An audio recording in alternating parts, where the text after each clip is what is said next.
Como de costumbre, deseo darles las gracias por permitirme seguir disfrutando el error tipo 2. Digo, para aquellos que no lo saben, el error tipo 1 es cuando uno hace todo bien y le sale mal. El error tipo 2 es hacer todo mal y que salga bien. Gracias.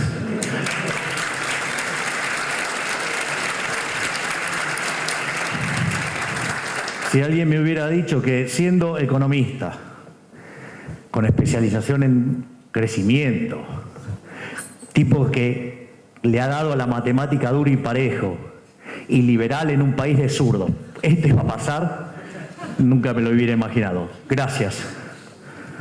Así que vamos a arrancar con el libro.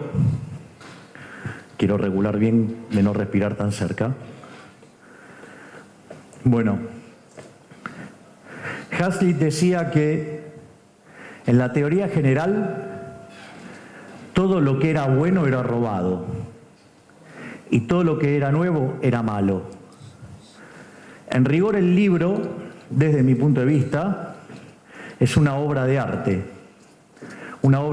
del mal, un panfleto escrito en favor de políticos chorros, mesiánicos y corruptos. Escrito para la corporación política, corporación a la que el propio Keynes pertenecía. Por lo tanto, el eje central de la conferencia es justamente explicarles esto, el daño que ha causado a Keynes y cómo día a día nos complica la vida. Para ello lo que vamos a hacer es, en la primera parte, vamos a discutir cómo era el marco analítico previo a la teoría general, que con el correr de los minutos la voy a empezar a llamar la basura general, como corresponde. O sea, y eso en tanto y en cuanto esté bastante medido. En lo que tiene que ver después, que uno entiende la lógica de cómo funcionaba el mundo pre-Keynes, vamos a pasar a la teoría general, vamos a describir cómo Keynes destruye todo el marco analítico previo, justamente para crear un nuevo marco en favor de políticos mesiánicos, chorros y corruptos. Eso tiene que quedar bien claro. Es decir, el keynesianismo es la doctrina que da sustento a lo más miserable y rastrero que pueda mostrar la política. Aunque eso también, digamos, facilita nuestra tarea, ¿no? Digo, porque sabemos quién es el enemigo a vencer. Una vez que terminamos con la obra de Keynes, voy a pasar a lo que es la tercera parte del libro, que es la obra de Milton Friedman, y cómo Milton Friedman destruye cada uno de los postulados de Keynes. Básicamente, la obra de Friedman es una obra espejo a la obra de Keynes. Y la cuarta parte del libro tiene que ver con la teoría del crecimiento, que obviamente, como me pasa con todas las conferencias, nunca llego a darla. Así que lo más probable es que no llegue a darla, pero digamos, en el medio nos vamos a divertir mucho desenmascarando a este hijo de recontra remil puta que fue Keynes. Digo, como verán, hoy estoy up con los eufemismos.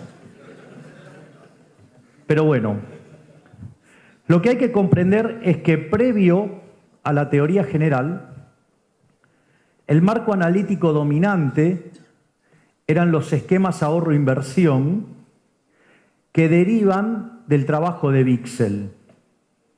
Wicksell básicamente lo que hacía era pensar en un mercado de bienes, ¿sí?, de características intertemporales.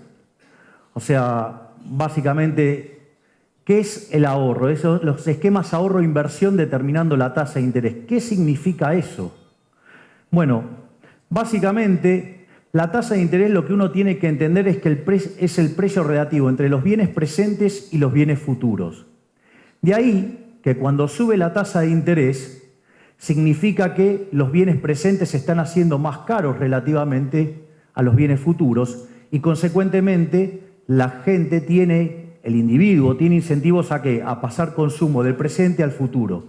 De ahí que cuando la tasa de interés sube, el ahorro aumenta. Pero lo que hay que comprender, ¿sí?, es que es un precio relativo de los bienes presentes respecto de los bienes futuros y que si la tasa de interés sube, significa que los bienes presentes están siendo más caros y los individuos van a sustituir consumo presente por consumo futuro, que es el ahorro. Por otra parte, también conocemos la relación inversa entre la tasa de interés y la inversión. Pero si uno lo quiere pensar en estos términos que lo acabo de esbozar, es que cuando la tasa de interés sube, o vamos a hacerlo al revés, cuando la tasa de interés baja, significa que los bienes futuros se están encareciendo respecto de los bienes presentes. Por lo tanto, la empresa tiene incentivos ¿a qué? A vender en el futuro. ¿Y cómo pasa producción del presente al futuro? Invirtiendo. De ahí que cuando la tasa de interés baja, la inversión aumenta. Pero ¿por qué es muy importante tener en cuenta esto?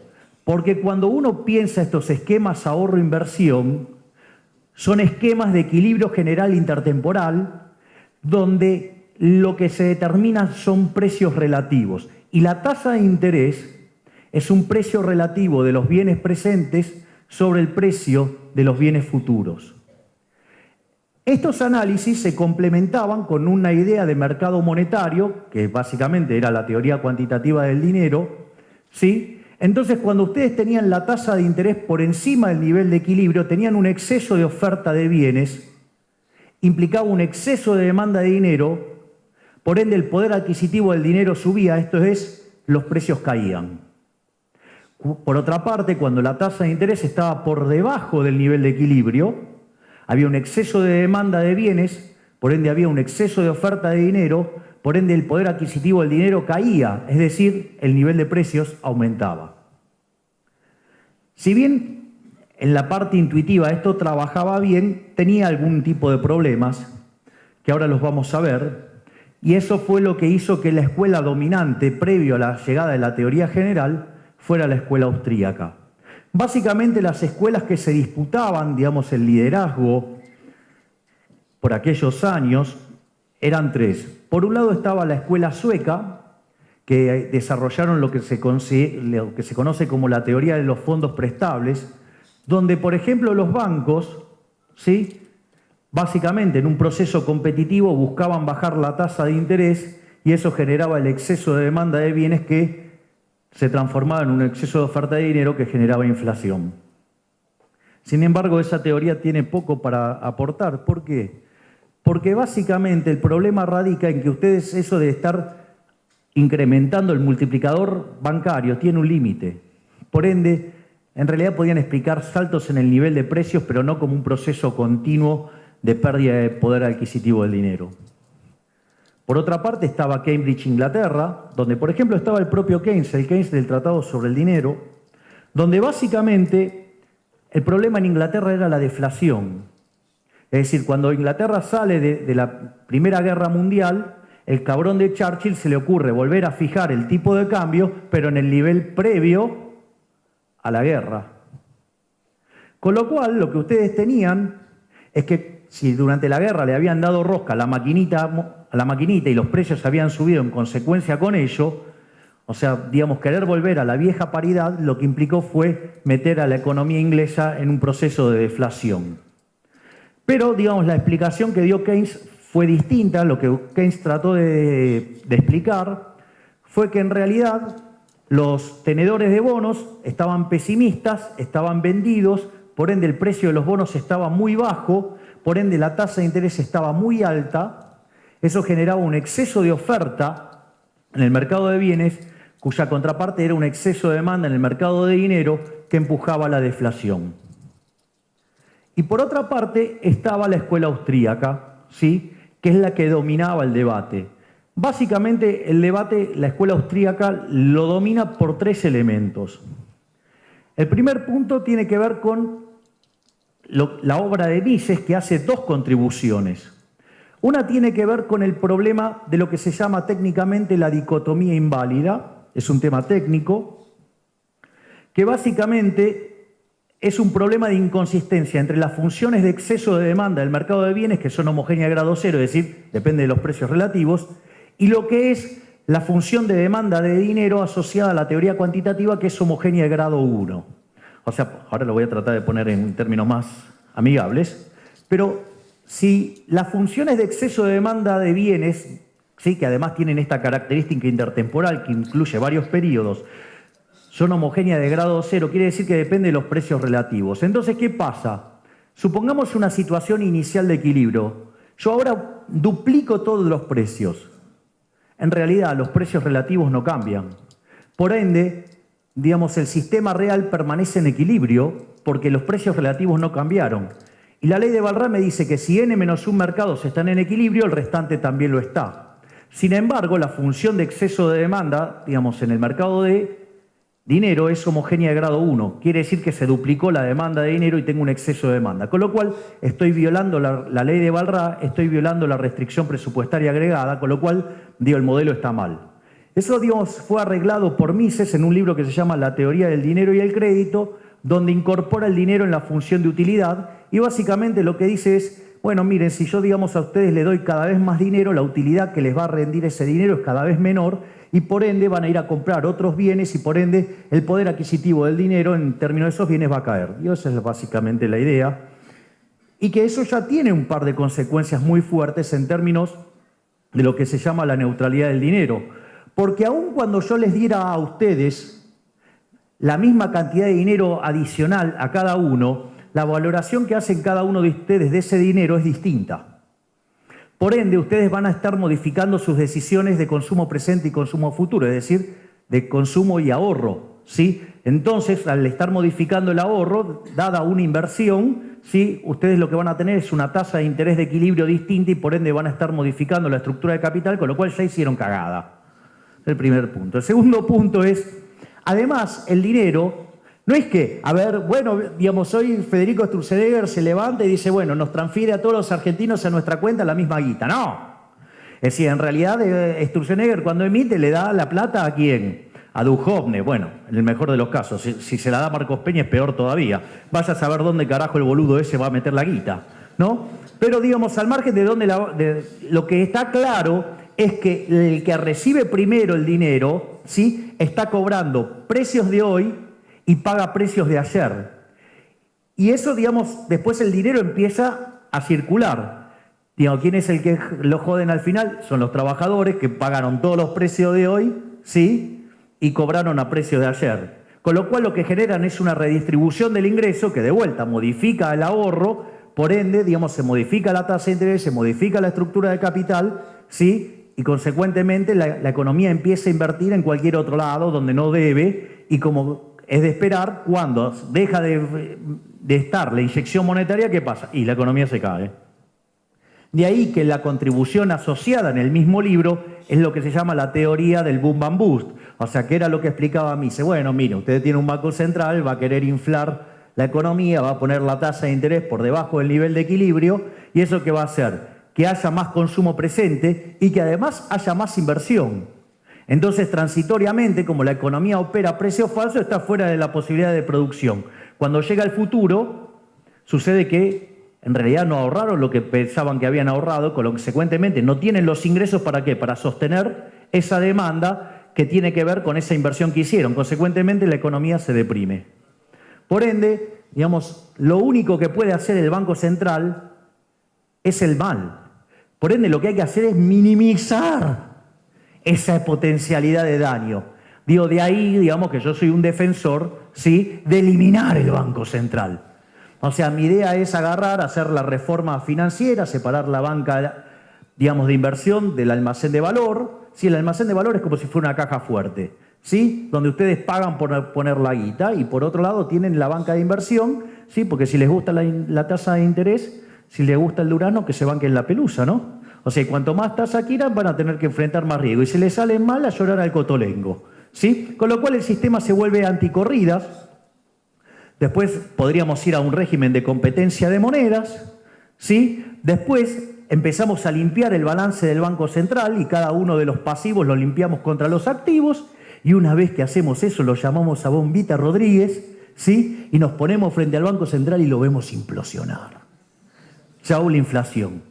Digo, esto que hasta hace poco parecía un delirio, digo, hoy contamos con algunos políticos que están dispuestos a hacerlos, entre ellos, digamos, el diputado Alfredo Olmedo, ¿sí? Que ha decidido impulsar la eliminación del Banco Central. Con lo cual, digamos, nuestro discurso ha llegado, digamos, estamos acorralando las mierdas de los políticos para que nos dejen de coger con la inflación, muchachos. Hemos dado un paso, vamos y vayamos por el Banco Central hasta que lo eliminemos. Ese es el primer punto.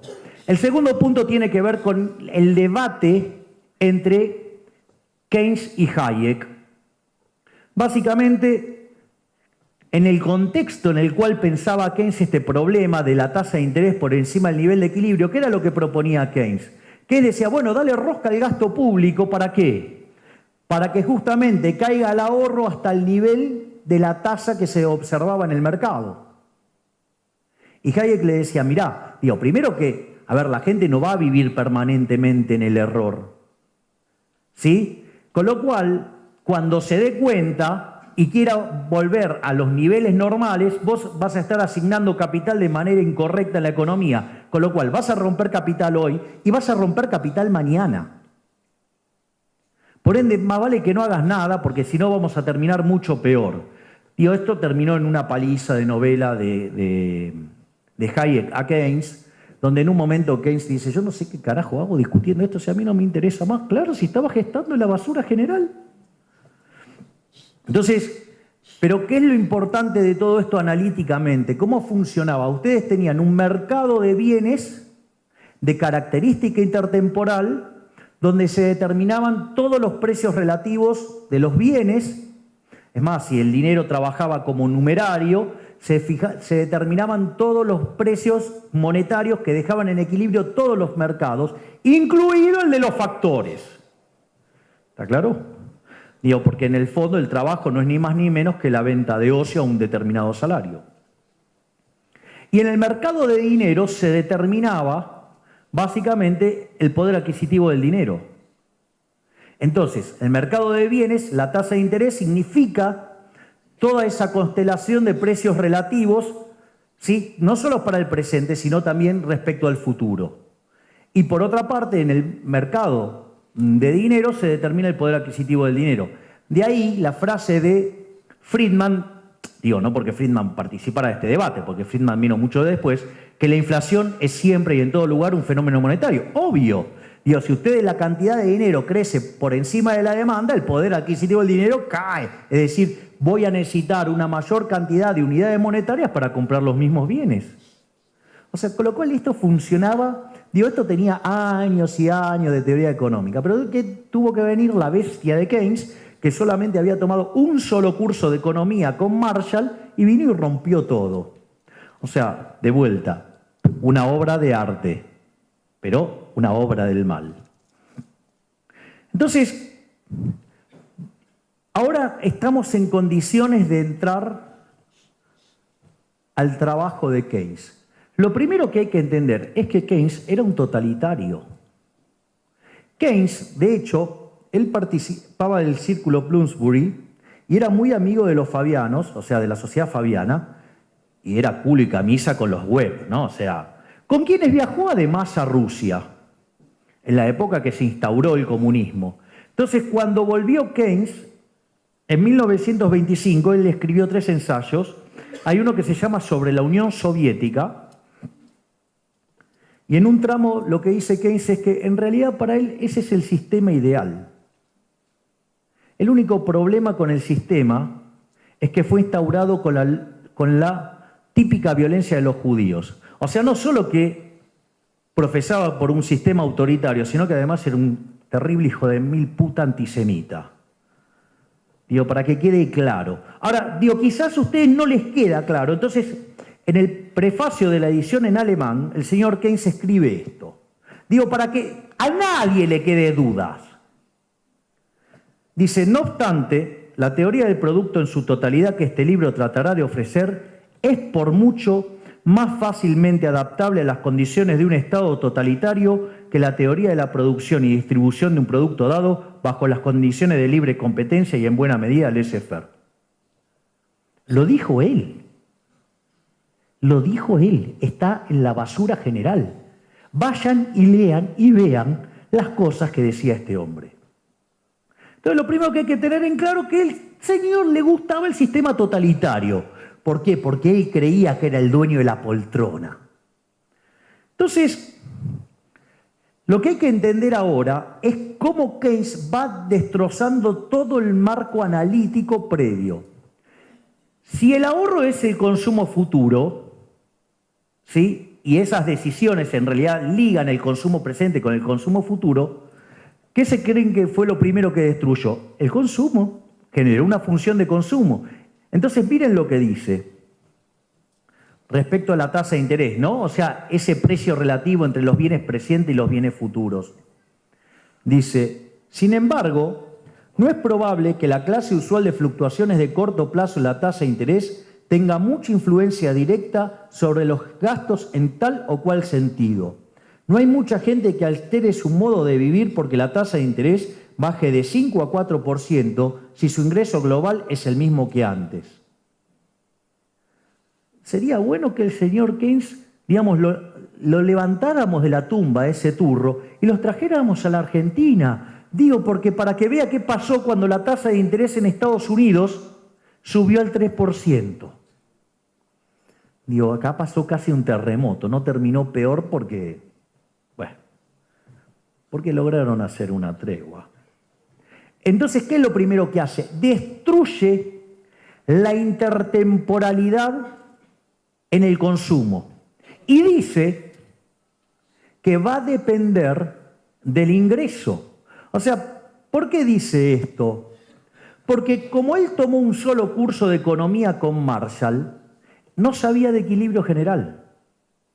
Es decir, Marshall era el campeón del equilibrio parcial. Ustedes cuando van a un curso de microeconomía y hacen la derivación de las funciones de demanda, ustedes lo que van a tener es una función de utilidad que depende, digamos, de las cantidades de los distintos bienes y depende también, ¿sí?, va a estar sujeto a ¿qué? A la restricción presupuestaria, que ustedes lo que gastan no puede exceder al ingreso. Pero claro, en ingreso, digamos, en un problema de equilibrio parcial, tomar el ingreso como dado no es un problema, porque están haciendo equilibrio parcial. Pero hacer eso en equilibrio general es una burrada. O sea, es una burrada. ¿Por qué es una burrada? Básicamente, porque en un sistema de equilibrio general, ustedes determinaron, por ejemplo, para el trabajo, cuánto ocio iban a vender a un determinado salario. Es decir, que la oferta y la demanda de trabajo y la determinación del salario en el mercado de trabajo está implícita ¿en dónde? En el propio sistema de equilibrio general. O sea, ustedes no pueden tomar el ingreso como dado. Eso es una burrada. Esa burrada, Keynes se la copió, de hecho, en la propia teoría general hace la referencia, le da el crédito a Kant, que era otro matemático, como él, que era un estadístico, o sea, gente que manejaba la matemática, pero de economía estaban bastante flojitos de papeles. Pero eso no aparece ahí porque sí. Porque ahora, asociado a esto, aparece una monstruosidad que se llama el multiplicador. Supongan lo siguiente, ustedes tienen que... El argumento keynesiano es porque en realidad el consumo es una relación estable en términos del ingreso. Entonces supongan que ustedes tienen una situación en la cual, digamos, ingreso igual a demanda y la demanda es 80 consumo y 20 inversión. Con lo cual el consumo es 80% del ingreso, es decir, 0,8 de I. Entonces eso les permite despejar, pasan el consumo para otro lado, ese 0,8 de I, despejan I y les va a decir que 5 veces la inversión es igual al ingreso. Como es 20 la inversión, multiplicado por 5, que es 1 dividido 1 menos 0,8, o sea, 1 sobre 0,2, eso da 5, 5 por 20 le da 100. Entonces, hasta ahí parece una cosa bastante ingenua, bastante light, hasta que en algún momento algún idiota se lo toma en serio. Porque ahora va a aparecer algún señor, va a decir, no, bueno, pero ahora podemos usar el gasto público para duplicar la inversión. Entonces la vamos a llevar de 20 a 40. Y ahora vamos a tener un ingreso no de 100, sino de 200. Parece magia. Digo, ni Harry Potter hubiera podido tanto. Pero ¿qué es lo que pasa? El problema con esto es que implica violar la restricción de presupuesto. Si ustedes producen 100 y van a querer llevar la inversión de 20 a 40, el consumo va a caer a 60.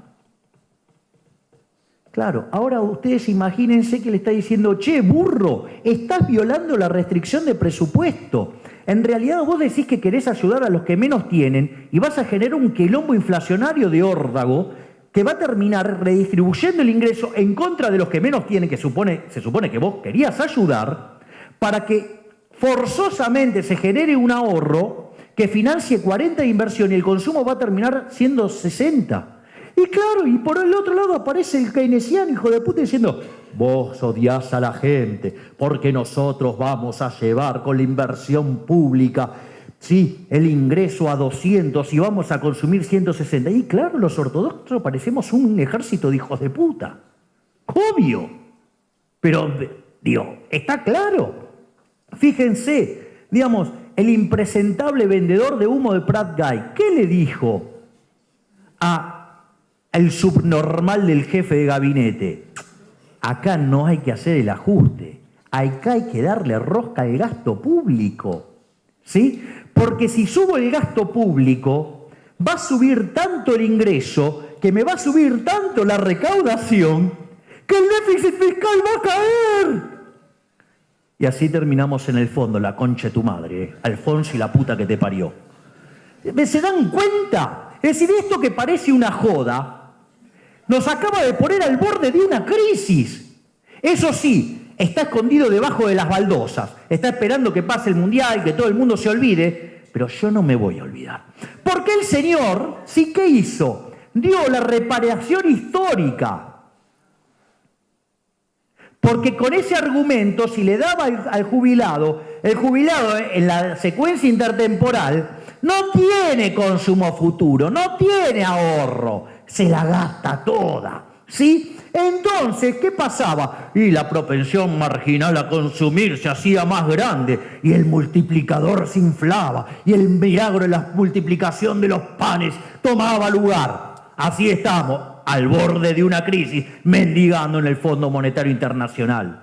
Gracias, Alfonso. Ojalá estés escuchando esto, hijo de puta.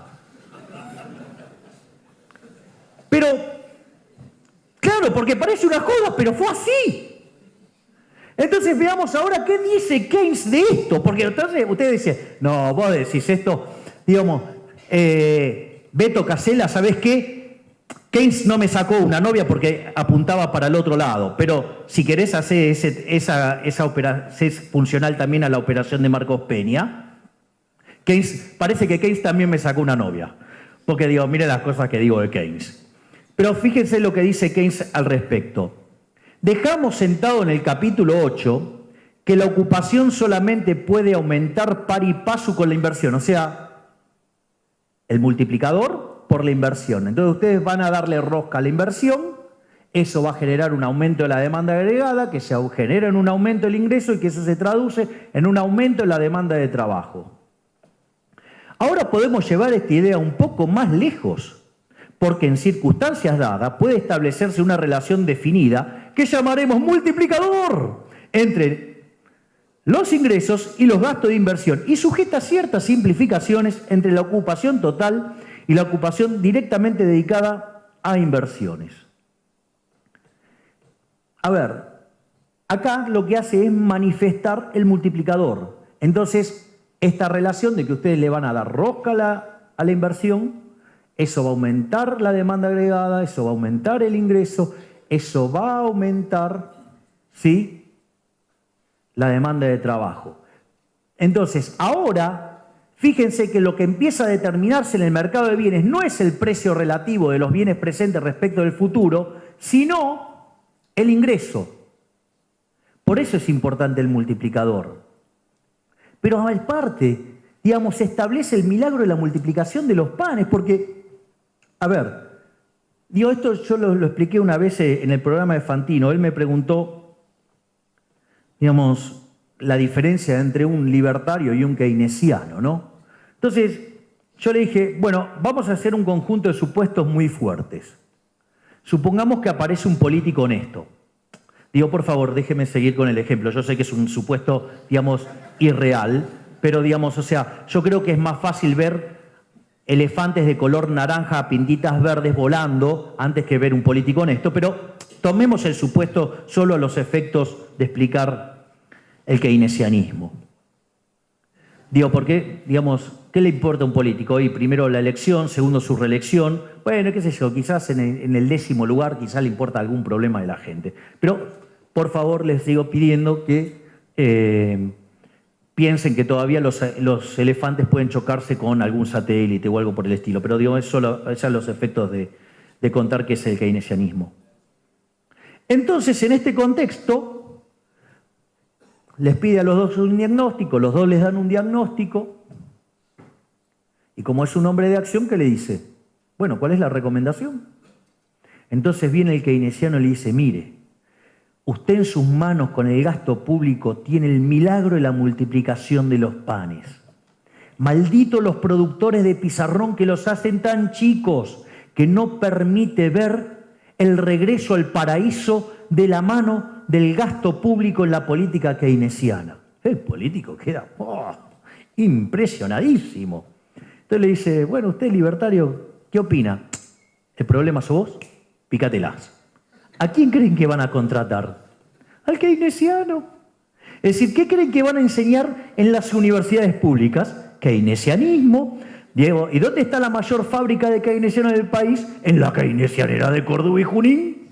O sea, ahí proliferan. De hecho, tuvimos uno que llegó a ser ministro. Sí, el señor Axel Kicillof. Probablemente quien mejor haya entendido a Keynes en la Argentina. Y bien que lo aplicó, ¿no? O sea, logró hacer caer el PBI per cápita con los términos de intercambio más altos de la historia. 30% por encima de los que tuvimos a la salida de la Segunda Guerra Mundial y con tasa de interés cero en un mundo financieramente integrado.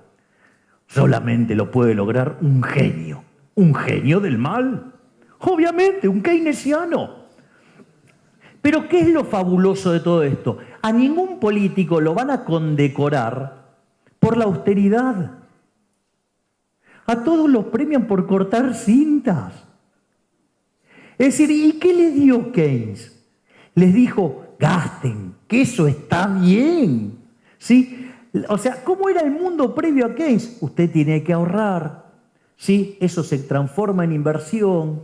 Esa inversión incrementa el capital. Eso que hace que suba el capital per cápita. Con eso sube el producto per cápita y con eso sube la productividad y con eso suben los salarios reales. Con esa dinámica, de hecho, el capitalismo llevó la pobreza extrema del 95% al 5%. O sea que, digo, como trabajar, trabaja. Pese a que en el medio se metieron los keynesianos. O sea, imagínense lo que sería hoy sin keynesianos. Esto sería, digo, no sé si estaríamos más cerca del Edén que nunca. Pero no importa.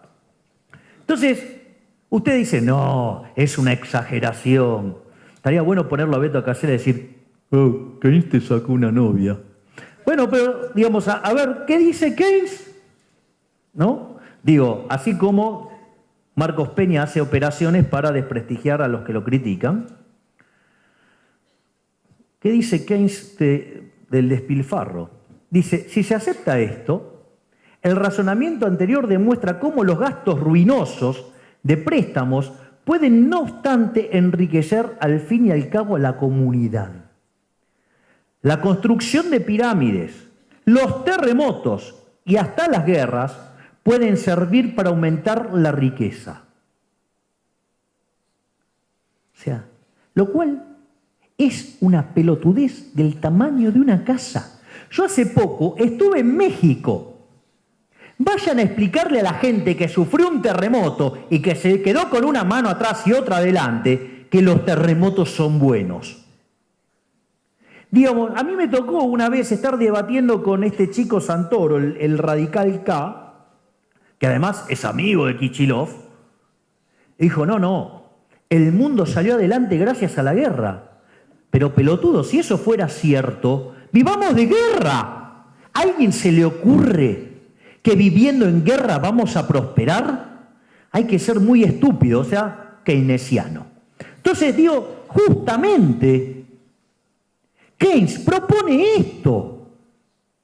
Es decir, hace un culto del despilfarro. Entonces, acaba de escribir ¿para quién? Para políticos chorros, mesiánicos y corruptos. Por eso, cuanto más mierda sea el político, está rodeado de una corte de keynesianos. Si ven a un keynesiano, les sugiero dos cosas. Primero, que chequen si tienen cierres en los bolsillos. Y si no tienen, salgan corriendo a la vereda de enfrente, porque seguro los va a afanar. Entonces, acaba de destrozar ¿qué? La intertemporalidad de la función de consumo. Acaba de ser una oda al despilfarro. Veamos qué dice en materia de inversión. A ver, el liberal de Keynes dice, me parece una joda, o sea, lo peor de todo es que hoy salí muy temprano a la mañana y me olvidé de traer la bosta general conmigo. Un error garrafal, pero bueno, cosas que pasan. Dice, la única cura radical para la crisis de desconfianza que aflige la vida económica del mundo moderno sería no permitir al individuo que escogiera entre consumir su ingreso y ordenar la producción de bienes de capital, que aun cuando se basen en pruebas precarias, lo impresionan como la inversión más halagüeña que esté a su alcance. A ver, no sé si no se entendió, pero lo voy a decir de vuelta. Dice que la solución sería no permitir al individuo que escogiera entre consumir su ingreso y ordenar la producción de bienes de capital. Para el señor Keynes, nosotros somos sus esclavos. Nosotros lo único que tenemos que hacer es producir. Y el señor Keynes va a determinar qué consumimos, qué se ahorra y cómo se ahorra, de modo tal que ese ahorro vaya a las inversiones que él desde la poltrona cree que son las mejores. ¿Por qué? Porque sucede que si alguno de ustedes es empresario, les cuento que el señor Keynes cree que ustedes son unos pelotudos que no saben qué invertir. Y si son trabajadores, también son unos pelotudos porque no saben qué consumir y qué ahorrar y en qué ahorrar. ¿Está claro? Digo, que quede claro qué es lo que piensa Keynes de cada uno de nosotros. Porque cuando después están en el poder, bien que trabajan por hacernos esclavos. Entonces, veamos, a ver, digamos, qué cosas, digamos, si a Keynes le gustaba o no el control. A ver, ¿cuán liberal era Keynes? A ver. Dice, las consecuencias de la teoría expuesta son moderadamente conservadoras en otros aspectos, pues bien indica la importancia vital de establecer ciertos controles centrales en asuntos que actualmente se dejan casi por completo en manos de la iniciativa privada. Hay muchos campos de la actividad a los que no afecta. El Estado tendrá que ejercer una influencia orientadora sobre la propensión a consumir a través de un sistema de impuestos, o sea, redistribución del ingreso, o sea, trato desigual frente a la ley, o sea, robarle a una persona para darle a otro bajo el criterio del que está en la poltrona. ¿Sí? Fijando la tasa de interés, o sea, ahora no nada de eso de precio relativo, viene presente, viene futuro, no, la va a fijar el Banco Central, vamos a avanzar más adelante con eso. Y quizás por otros medios. O sea que si se resisten, carrotazo en la cabeza.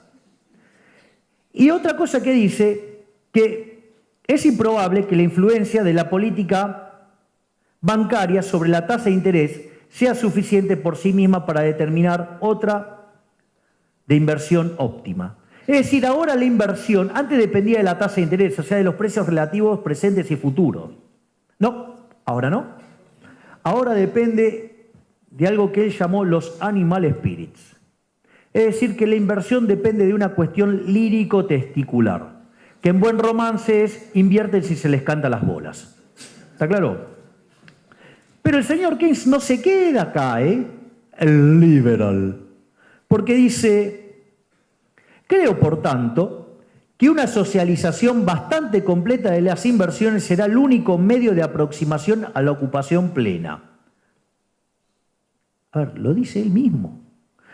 Y después dice, sigue, ¿no? con este argumento, y dice, pero fuera de esto no se aboga por un sistema de socialismo de Estado que abarque la mayor parte de la vida económica de la comunidad. O sea, este es Keynes, esto es Keynes en estado puro, O sea, acaba de decir que va hacia la socialización y después dice que no.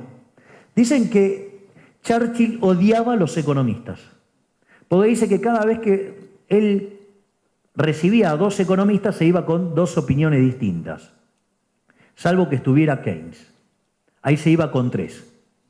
Porque Keynes le decía, bueno, esto puede ser así o puede ser exactamente lo opuesto. Es decir, es como, che, ¿cómo va a estar mañana? Y mañana o es de noche o es de día. O sea, era así, Keynes era así, era tremendo Keynes. Entonces, pero vamos a seguir con el argumento de Keynes, que se acaba de dar vuelta como un panqueque, ¿no? O sea, dijo socialización, ahora dice que no. ¿Bajo qué contexto dice que no? A ver si vemos qué sistema propone. O sea, si no es el socialismo completo, ¿cuál es el otro? Pero fuera de esto, bueno, ya lo dijimos, no se aboga por un sistema de socialismo de Estado que abarque la mayor parte de la vida económica de la comunidad. No es la propiedad de los medios de producción lo que conviene al Estado asumir. Si éste es capaz de determinar el monto global de los recursos destinados a aumentar esos medios y la tasa básica de remuneración de quienes lo poseen, habría realizado todo lo que corresponde. Se llama fascismo eso. O sea, se determina qué producir, cuánto producir, cómo producir, a qué precios producir y cuánto pagar por los factores. ¿Le suena? Se llama fascismo. O sea, con lo cual no hay propiedad privada. La propiedad en realidad es algo verdadera, es nominal, o sea, es una ilusión, porque en el fondo ustedes no están respondiendo al sistema de precios y al cálculo económico. En realidad son meros gerentes del funcionario público. Pero después sigue, y esto es brillante, porque dice, además, las medidas indispensables de socialización pueden introducirse gradualmente sin necesidad de romper con las tradiciones generales de la sociedad. Es la lógica de cocinar a un sapo. Si yo quiero cocinar a un sapo, no lo puedo tirar al agua caliente. ¿Por qué? Porque va a salir, va a saltar, se va a escapar. Entonces, ¿qué hago? Lo pongo en agua fría y lo pongo a calentar. Cuando el sapo se da cuenta, es boleta.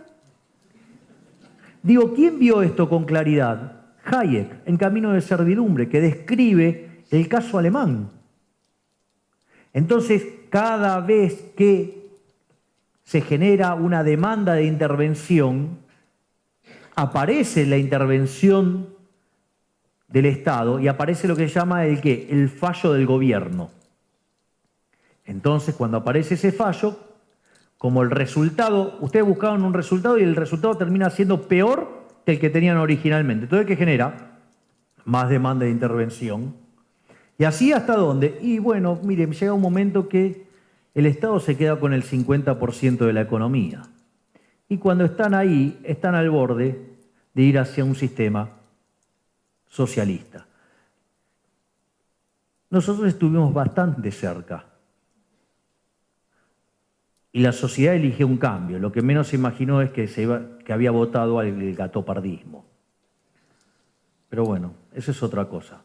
Entonces, ¿qué es lo importante? ¿Qué es lo que a mí me interesa que veamos? Ahora, ahorro e inversión no determinan la tasa de interés. Ahora el modelo dejó de ser intertemporal. Ahora no determina precios relativos de los bienes presentes respecto de los futuros. Ahora en el mercado de bienes se determina la inversión. Disculpen, el ingreso. Dado el ingreso, se determina la demanda de trabajo. Y esa demanda de trabajo, ligada con la oferta de trabajo, se va a determinar ¿qué cosa? El nivel de salarios. Fíjense que antes los salarios quedaban determinados dentro del sistema de equilibrio general. Y ahora habría que determinar el nivel de precios. Antes se determinaba en el mercado monetario. Ahora no.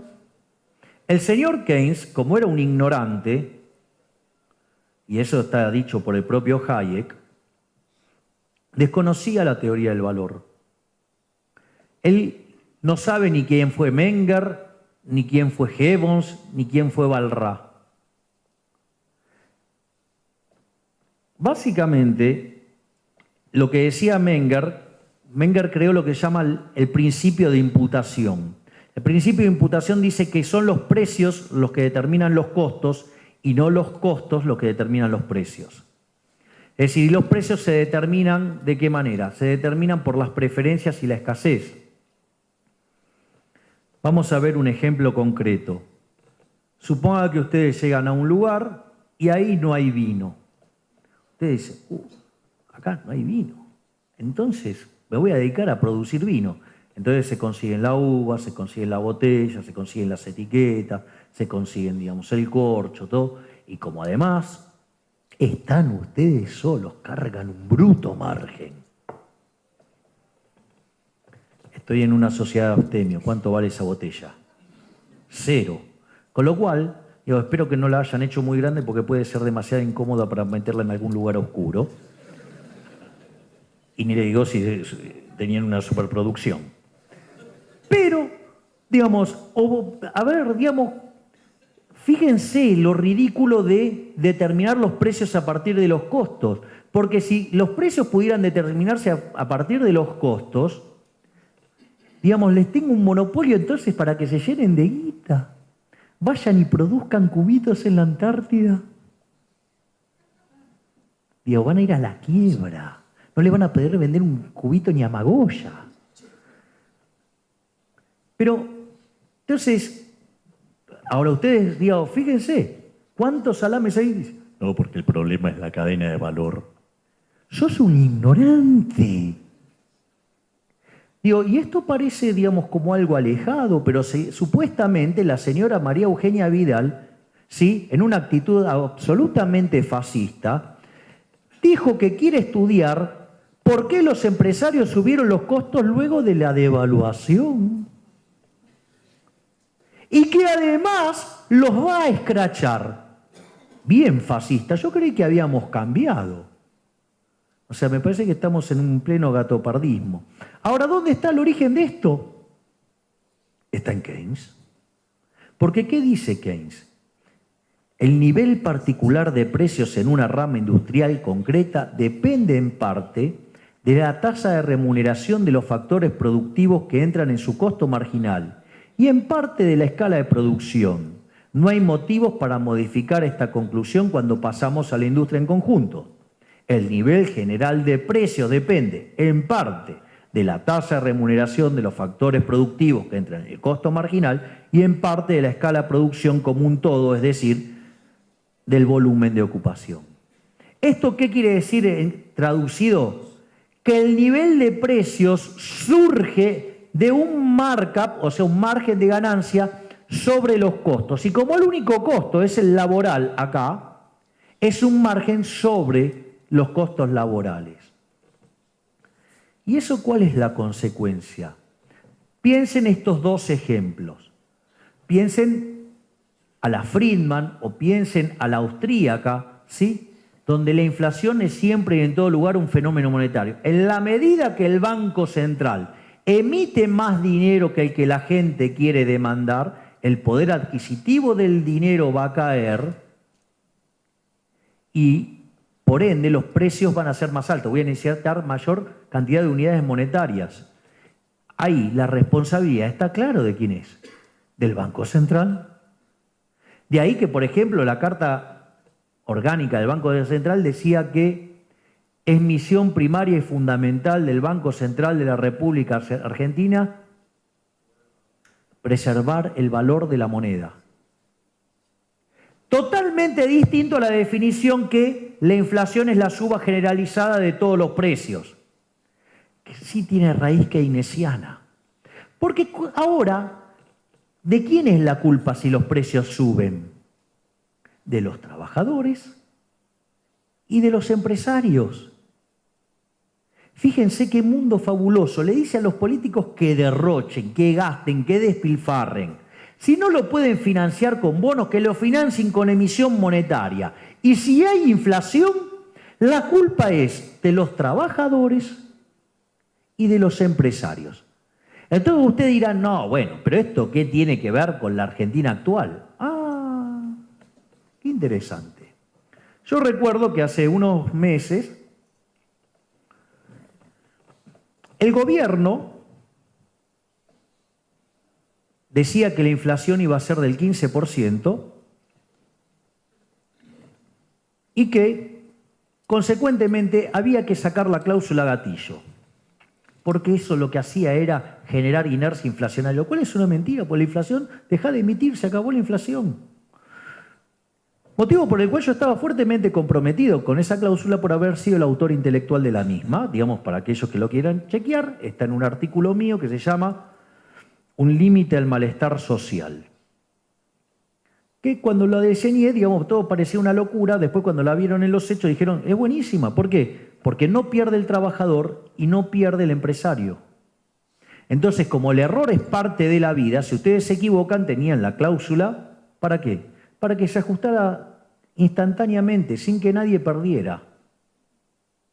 ¿Qué hizo el gobierno? Quiso eliminar la cláusula gatillo, motivo por el cual terminé yendo a una marcha, donde mi argumento era, el gobierno quiere cagar a los trabajadores.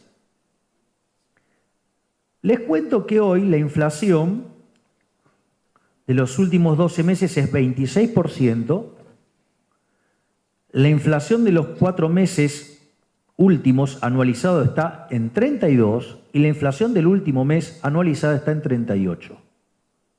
Por lo tanto, todos aquellos, digamos, que se sumaron a la campaña del gobierno, la recontra tienen adentro, pelotudos, empezando por el idiota retrasado mental de Fernando Iglesias, entre otros. ¿Sí? Con lo cual, los hechos ahora están de mi lado de vuelta. Pero no solo eso. A la semana después, bueno, salió el ministro del Interior y dijo que si queríamos tener inflación del 15%, había que pisar los salarios.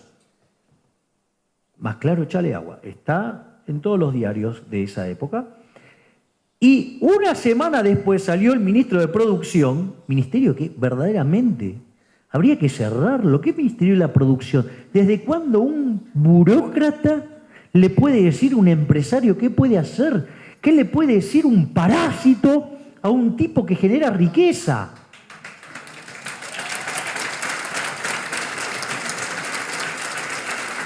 No es el único ministerio que eliminaría, ¿eh?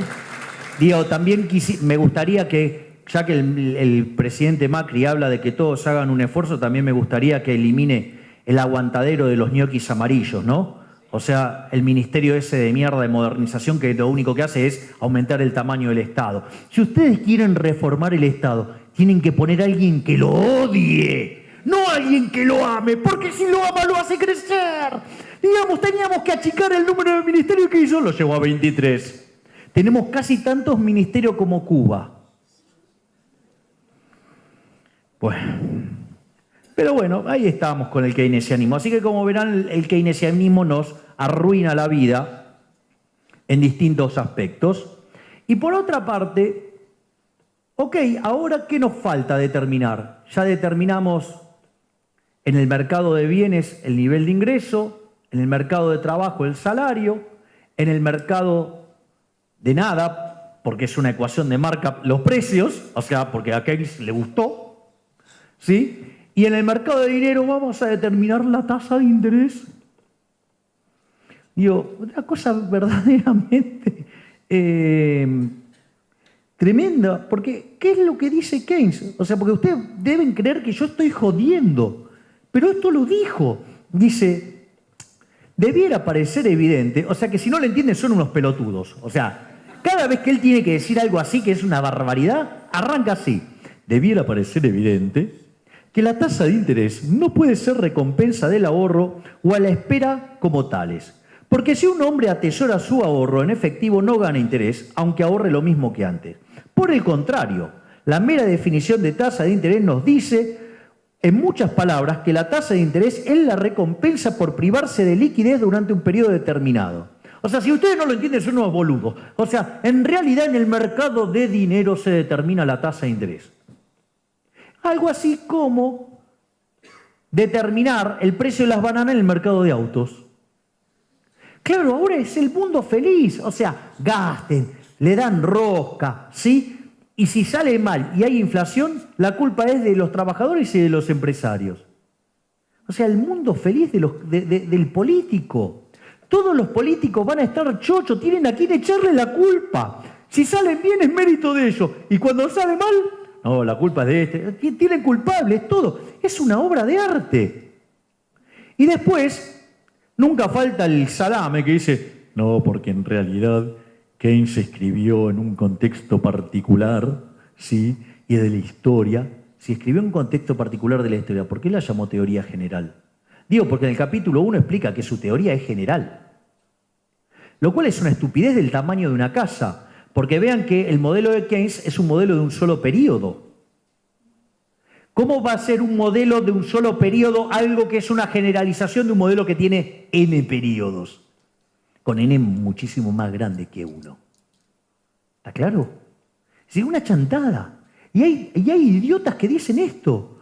No, porque en realidad escribió en un contexto particular. Esos mismos idiotas son los mismos que dicen que en realidad Keynes no era que dale gas siempre. No, ellos te dicen, no, en realidad Keynes escribió por una circunstancia particular, entonces cuando viene la recesión vos impulsás el gasto público y cuando la economía sale, volvés para atrás. Ya vimos que a la luz del debate Keynes y Hayek sobre el Tratado sobre el Dinero, eso no era viable y que iba a ser un desastre y que iba a generar más demanda de intervención. Pero veamos. Vamos a darle el crédito a los keynesianos a ver si verdaderamente leyeron Keynes. Y yo les traje una cita del capítulo 22 que dice así: el remedio del auge no es una tasa más alta de interés, sino una más baja, porque ésta puede hacer que perdure el llamado auge. El remedio correcto para el ciclo económico no puede encontrarse en evitar los auges y conservarnos así en semidepresiones permanentes, sino en evitar las depresiones y conservarnos de este modo en un cuasi auge continuo. O sea, era dale gas, dale gas, dale gas. O sea, era dale siempre, siempre, siempre, bomba, bomba, bomba, bomba, bomba. Si total, si explotaba, la culpa era de los trabajadores o de los empresarios. ¿Se dan cuenta? ¿Se dan cuenta? Es decir, y esto pasó porque en el momento en el cual, digamos, a ver, esta estupidez de darle rosca al gasto público, ¿ustedes se la recuerdan a la bipolar de Tolosa? En el atril. Y le decía a Axel, poderoso el chiquitín, ¿eh? Entonces le decía, porque esto es así, cuando ustedes le aumentan el gasto público, entonces aumenta el ingreso y eso aumenta el consumo y eso vuelve a aumentar el ingreso y eso aumenta la inversión. Y eso, digo, era mágico. Y dejaron un déficit fiscal colosal. Cuando llega la situación del nuevo gobierno y hay que corregir ese desastre, se presenta el señor Melconian con un plan consistente que dice, muchachos, hay que ajustar porque esto si no termina mal. Y aparece el vendedor de humo, digamos, Alfonso, el héroe de los niños y de los gastadores, ¿no? ¿Y con quién se quedó Marcos Peña? Con Alfonso. Y después, sí, Alfonso, que ya era bastante impresentable, fue reemplazado ¿por quién? Por Nico, que aumentó las pautas de déficit fiscal. O sea, para continuar con el gradualismo a ritmo de tortuga embarazada. Y en algún momento el financiamiento se iba a cortar. Y se cortó. Así que más vale que ahora hagamos el ajuste en serio porque nos vamos a pegar una piña de órdago. O sea, o hacemos el ajuste, ¿sí? Y nos comemos una recesión porque hoy, inexorablemente, el ajuste va a ser recesivo. ¿Por qué? Porque ¿cuál es la condición para que un ajuste sea expansivo? Que cuando ustedes hacen el ajuste y aumenta el ahorro, tengan una contrapartida de inversión. Y para mí la naturaleza de la economía neoclásica, hay una frase que la describe a la perfección, que además es una frase que a mí me encanta, yo la repito, y además le encanta a Conan, a mi hijo de 4 patas, porque cada vez que la mención empieza a hacer digamos, o sea, con lo cual me gusta más. O sea, cada vez que la digo, como Conan la valida, o sea, me gusta cada vez más, que dice, todo lo que es óptimo, porque si no, sería diferente. Y si a usted no le gusta algo y lo quiere cambiar, eso también es óptimo.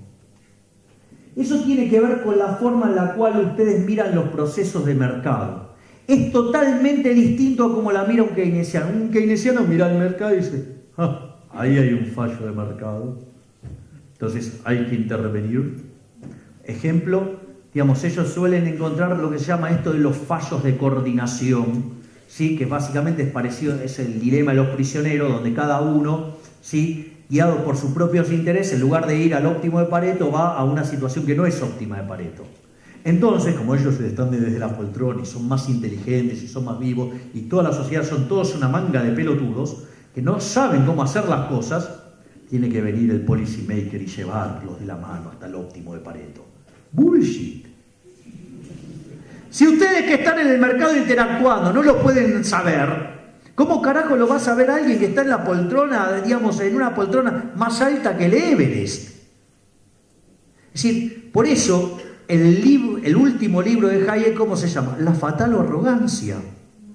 Igual les digo, yo creo que, por ejemplo, si Hayek se levantara de la tumba y lo llega a conocer a Levi Sheyati y su plan de planificar nuestra vida para los próximos 30 años, donde nos dice qué comer, a qué hora levantarnos, qué estudiar, ¿sí? Digamos, a cuánto trabajar, digamos, yo creo que hasta debe tener diseñado cuánto sexo debemos tener y con quién, ¿sí? Digamos, yo creo que si Hayek lo conociera a Levi Sheyati, la fatal arrogancia, en lugar de tener un tomo, tendría por lo menos 30.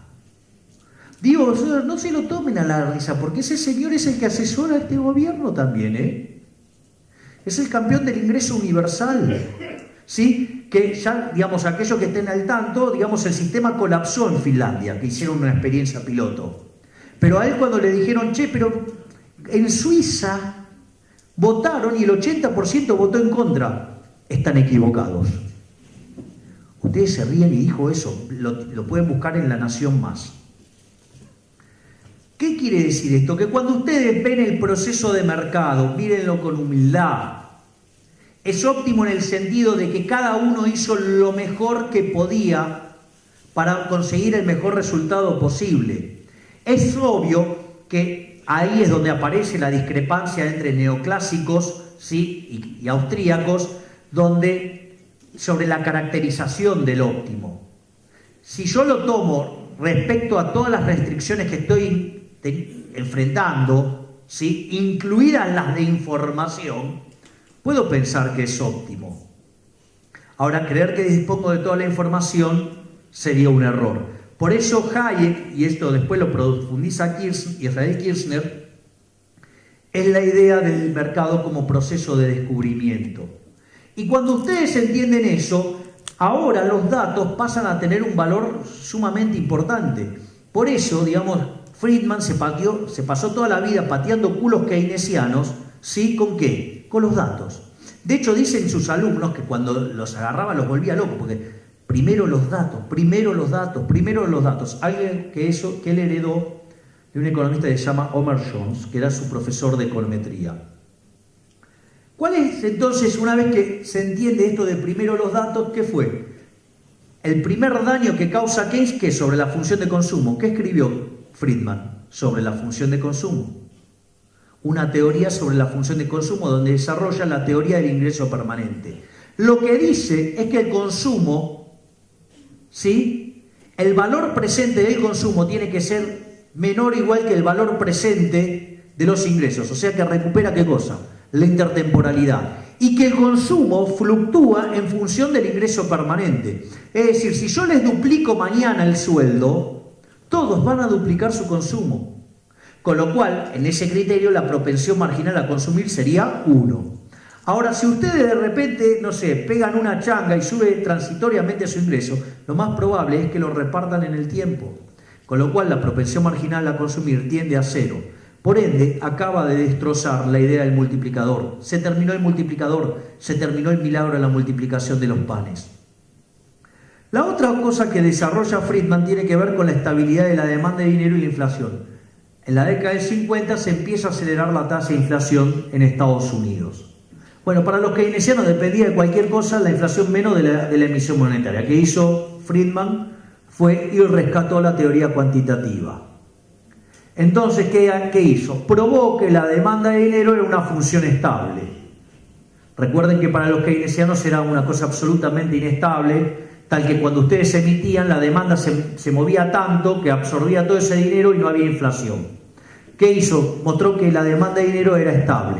Y si la economía estaba cerca del pleno empleo, los aumentos en la cantidad de dinero se traducían en mayores precios. De ahí que la inflación es siempre y en todo lugar un fenómeno monetario. Por otra parte, el tercer gran golpe que le da Friedman lo hace con Anna Schwartz en un libro que se llama La historia monetaria de los Estados Unidos, en su capítulo 7, que se llama La gran contracción del 29 al 33. Es muy interesante porque ese capítulo fue tan leído que directamente lo hicieron en un libro aparte. Y lo interesante, para aquellos que hayan leído el libro original y el extracto del capítulo 7, es que la forma en la cual arranca el capítulo 7 original no es igual que el extracto. Porque el extracto arranca con un gráfico. O sea, primero los datos. Entonces, ¿qué decían los keynesianos? Que los precios eran rígidos a la baja. Si hubo algo que caracterizó a la Gran Depresión fue la deflación. Los keynesianos dicen que los salarios son rígidos a la baja. Si hay algo que caracterizó a la Gran Depresión fue la caída en los salarios. ¿Qué decía, Keynes? Que la política monetaria era irrelevante. En realidad eso es más de los keynesianos que Keynes. Keynes no era tan salame. Los keynesianos eran bastante más bobos que Keynes. Keynes era un hijo de puta, que es otra cosa. Pero se hacía el boludo para pasarla bien y chorear. Dice, la política monetaria no tenía ninguna relación para los keynesianos con los precios. Cuando ustedes ven, la cantidad de dinero se destruye, y en la medida que se destruye la cantidad de dinero, se destruyen los precios. Con lo cual, otra en contra para los keynesianos. Y después otra cosa que decían los keynesianos era que en realidad ellos decían algo así como que vos podés llevar el caballo hasta el río, pero no lo podés obligar a que tome agua. O sea que vos podías llevar la tasa de interés a 0, pero no podías obligar a la gente a invertir.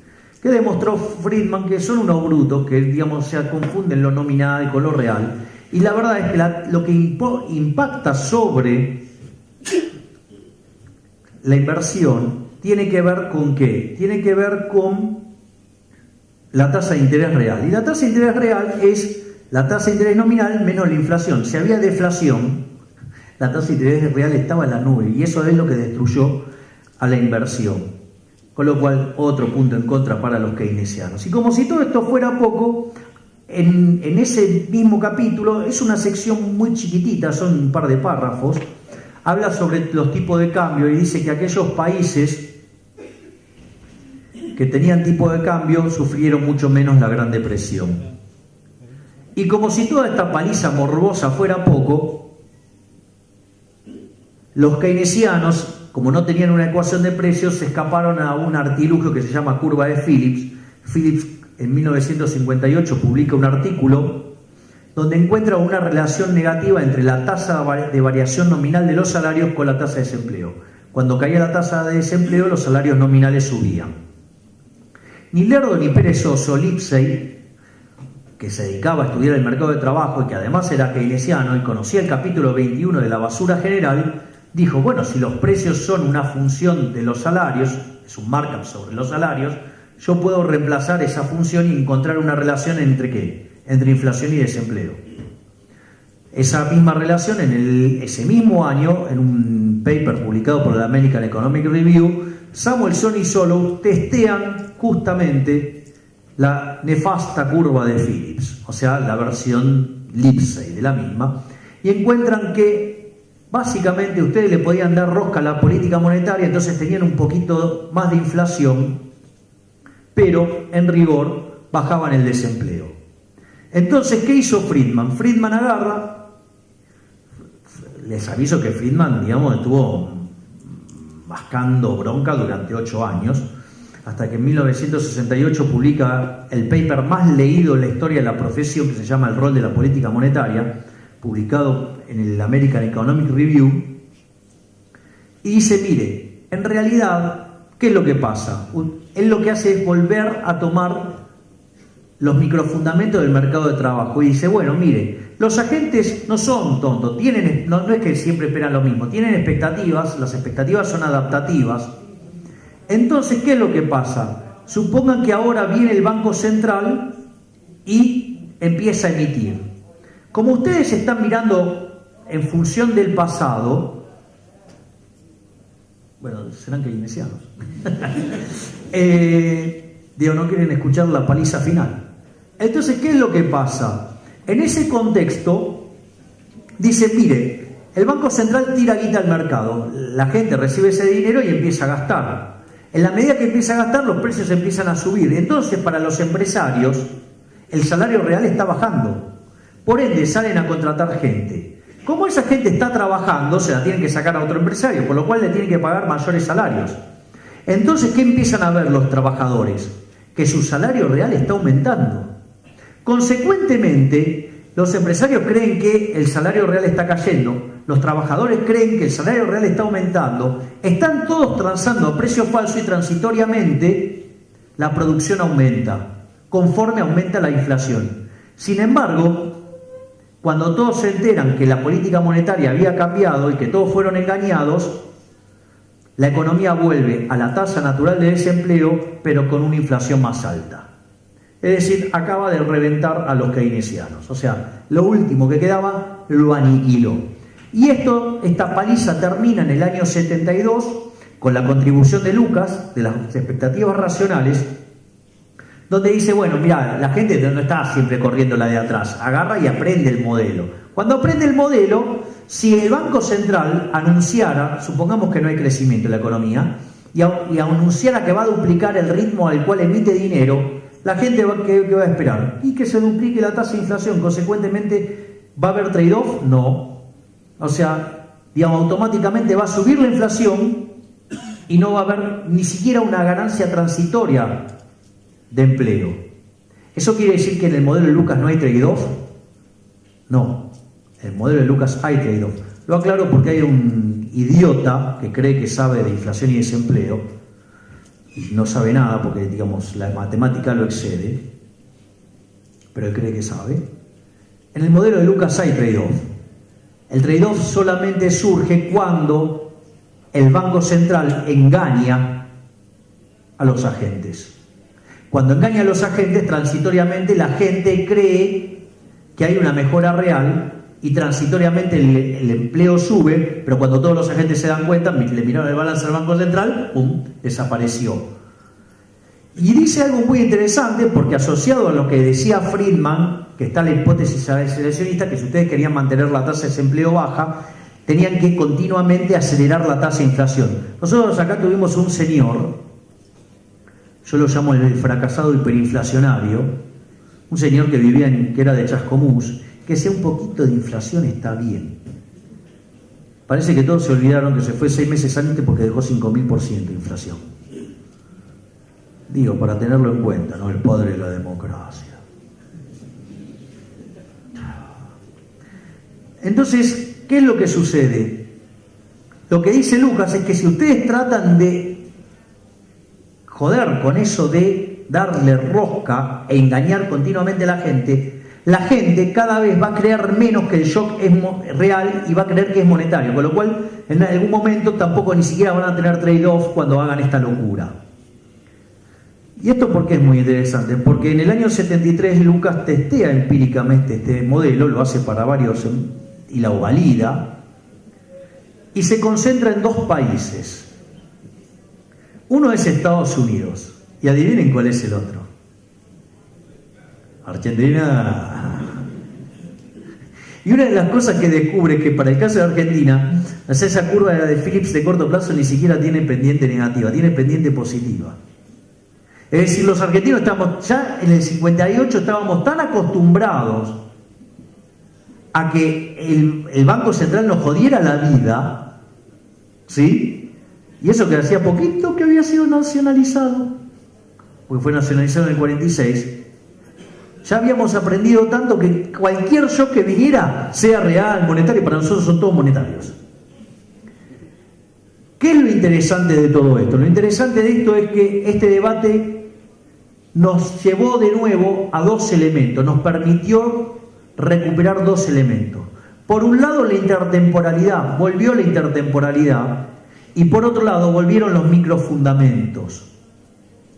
Y de hecho, cuando este debate está agotado, ¿qué es lo que hace Lucas? Dice, hay que volver ¿a qué? Hay que volver a Adam Smith. Es decir, el programa de investigación de Adam Smith, ¿cuál era?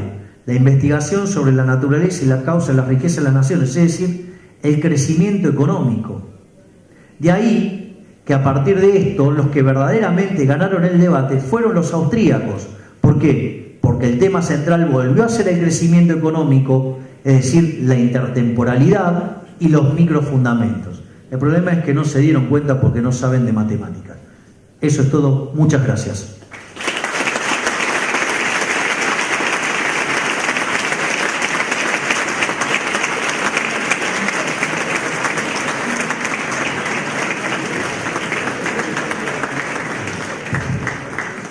Muchas gracias, Javier.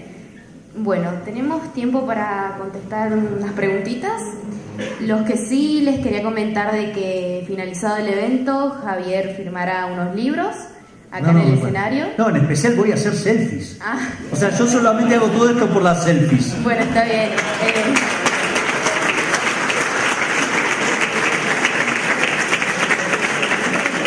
Las fotos y la firma de libros vamos a hacerlas aquí en el escenario, sí. Así que vamos a pedirles que hagan una fila acá por la derecha. Ahora sí, por favor levanten la mano quienes desean hacer una pregunta y se acercarán mis compañeros con el micrófono. Sí. Digo, por si quedó alguna duda, no soy keynesiano.